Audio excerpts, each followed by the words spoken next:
Juli sampai 14 Juli 1945 dibahas rancangan Undang-Undang Dasar. Setelah selesai dibahas, maka sidang kedua BPUPKI telah selesai. Tanggal 6 Agustus 1945, Sekutu menjatuhkan bom atom di kota Hiroshima, Jepang. Korban jatuhan di mana-mana. Tanggal 7 Agustus 1945, BPUPKI dibubarkan dan diganti nama dengan PPKI. Dengan alasan tugas BPUPKI telah selesai.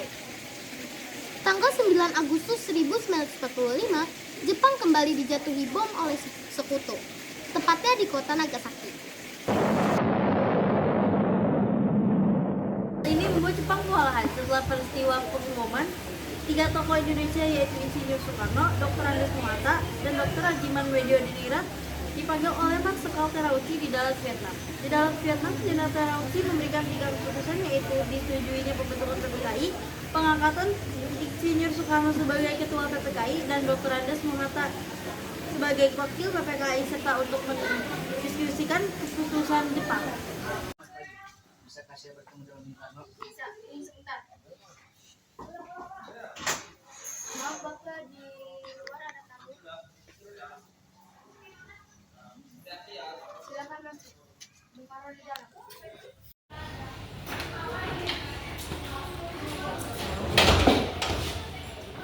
Selamat pagi, Dekan. Maaf, siapa Anda? Saya Jenderal Terauchi, Panglima Jepang. Saya ingin membuat pertemuan antara Anda, saya, Bung Hatta, Bung Rajiman untuk mempersiapkan kemerdekaan bangsa Indonesia. Baiklah, kami akan berangkat nanti sore. Baiklah, jika begitu, Bung. Insinyur Soekarno membicarakan undangan Terauchi kepada Bung Hatta dan Rajiman. Selamat pagi. Selamat pagi. Kedatangan saya di sini untuk menyampaikan undangan dari Terauchi kepada kita menuju Dalat, Vietnam. Untuk apa kita di sana? Kita ke sana untuk membicarakan tentang kemerdekaan Indonesia. Esok harinya, Insinyur Soekarno, Bung Hatta, dan Rajiman sampai di Dalat, Vietnam. Mereka dijemput oleh Terauchi. Selamat datang, Bung. Kapan dan di mana kita akan membicarakan perbincangan ini? Kita akan membicarakan hal ini besok lusa di rumah saya. Sampai nanti, Bung. Kami akan memberikan bangsa Indonesia kemerdekaan sehingga terciptanya PPKI yang kemarin akan membantu. Lalu apa saja tugas PPKI? PPKI akan memberikan kelengkapan negara proklamasi. Kapan pelaksanaan proklamasinya? Kami belum tentu, Jepang akan memberikannya. Apakah wilayah Indonesia akan meliputi seluruh wilayah Hindia Belanda? Mungkin saja itu bakal terjadi. Pertemuan tersebut hanyalah tipuan muslihat dari Jepang untuk membantu bangsa Indonesia tidak berontak. Soekarno dan kawan-kawan pun kembali ke Indonesia. Sebelum pulang, mereka singgah ke Singapura untuk menemui 3 pemimpinan PPKI. Soekarno selanjutnya mencari tahu bahwa Jepang telah menyerah pada Sekutu. Hari berikutnya, Soekarno dan kawan-kawan melakukan rapat koordinasi. Bung Karno, Hatta, Rajiman kembali diundang ke Singapura menemui 3 pemimpinan PPKI. Dalam perjalanan pulang, mereka berbincang. Rasanya saya belum yakin jika Jepang akan mengalah kepada Sekutu. Kalau begitu kita harus berdiskusi lebih lanjut dengan beberapa tokoh yang ada di Indonesia. Lalu siapa saja tokohnya? Baik golongan tua maupun golongan muda, kami akan memproklamasikan kemerdekaan Indonesia. Mengetahui kekalahan Jepang dari radio BBC, para pemuda menemui Insinyur Soekarno dan Mohata di rumahnya Jalan Pegangsaan Timur nomor 56, Jakarta, untuk mendesak Insinyur Soekarno dan Mohata agar mengumumkan kemerdekaan saat itu juga, dengan Sultan Syahrir sebagai juru bicara. Soekarno, Jepang sudah kalah, seharusnya kita memproklamasikan kemerdekaan. Kita tidak bisa begitu saja memproklamasikan kemerdekaan Indonesia. Kita harus mengadakan rapat PPKI terlebih dahulu. Kita tidak mungkin membicarakan dalam rapat PPKI karena PPKI dibentuk oleh Jepang dan kemerdekaan Indonesia harus dari usaha Indonesia, bukan dari bangsa lain. Bukan begitu, kita memang harusnya membicarakannya dalam rapat PPKI karena PPKI adalah badan yang bertugas mempersiapkan kemerdekaan Indonesia. Dengan demikian, usaha para pemuda dengan juru bicara Sultan Syair untuk membujuk Insinyur Soekarno agar segera memproklamasikan kemerdekaan mengalami kegagalan. Setelah mengalami kegagalan membujuk Bung Karno, maka para pemuda kembali mengadakan rapat dengan Khairul Saleh sebagai pemimpin. Setelah rapat usai, akhirnya diputuskan para pemuda akan menculik Insinyur Soekarno dan kawan-kawan.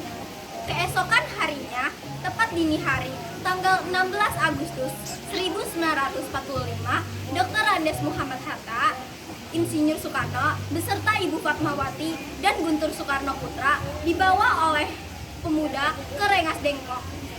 Ada apa ini? Kenapa kami dibawa ke sini? Maksud kami agar Bapak bisa kemasan kemerdekaan. Saya sudah mengatakan bahwa kemerdekaan Indonesia harus dibicarakan dalam rapat PPKI terlebih dahulu. Bapak benar, karena persiapan kemerdekaan adalah tugas PPKI. Lagi pula Bapak kan ketua PPKI, maka tidak mungkin mengambil keputusan tanpa memberikan anggota PPKI yang lain. Sementara terjadi perdebatan di Rengas Dengklok, di Jakarta, Wikana, golongan muda, dan Mr. Ahmad Subarjo, golongan tua, melakukan perundingan. Setelah mendapat beberapa kesepakatan, diutuslah Yusuf Kuto untuk mengantar Ahmad Subarjo ke Rengas Dengklok. Ayo segera antarkan saya ke sana. Sepertinya terjadi perdebatan yang sangat sengit. Mari Pak, kita berangkat. Setelah sampai di sana, Mr. Ahmad Subarjo akhirnya menjemput Insinyur Soekarno dan kawan-kawan. Selain itu, Mr. Ahmad Subarjo berhasil meyakinkan para pemuda untuk tidak berburu-buru memproklamasikan kemerdekaan. Sekitar pukul 23.00, rombongan Insinyur Soekarno sampai di Jakarta untuk pesawat pulang ke tempat masing-masing. Lalu langsung menuju rumah Laksamana Maeda untuk merumuskan naskah proklamasi. Silahkan masuk bapak-bapak.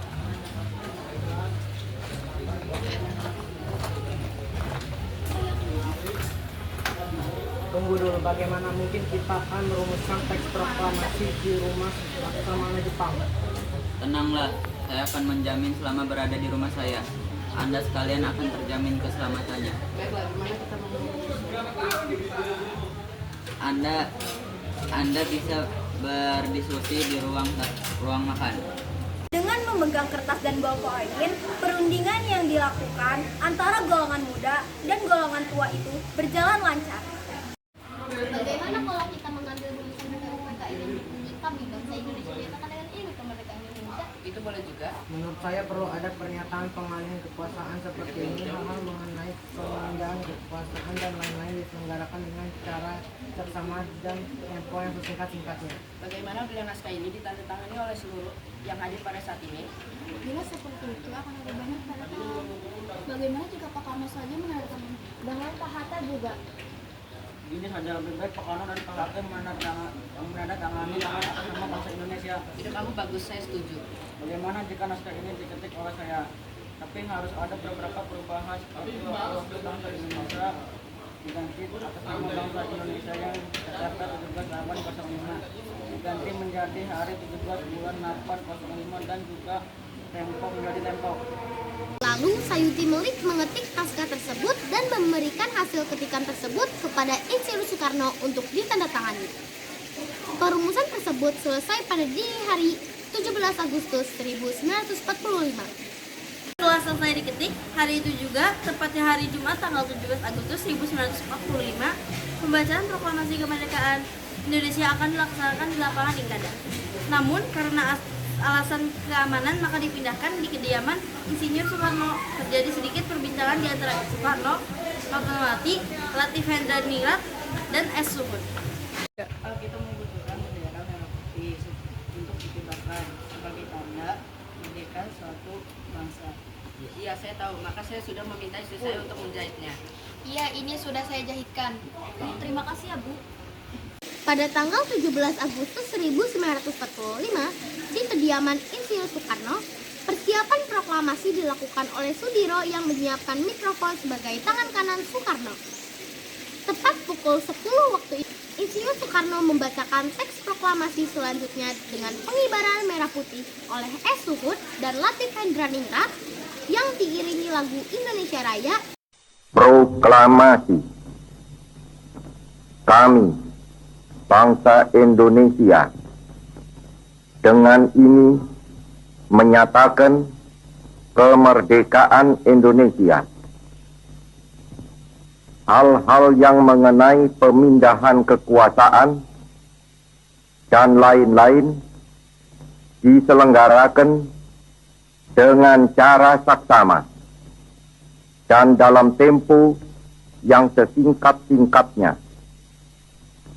Jakarta, 17 Agustus 1945, atas nama bangsa Indonesia, Soekarno, Hatta.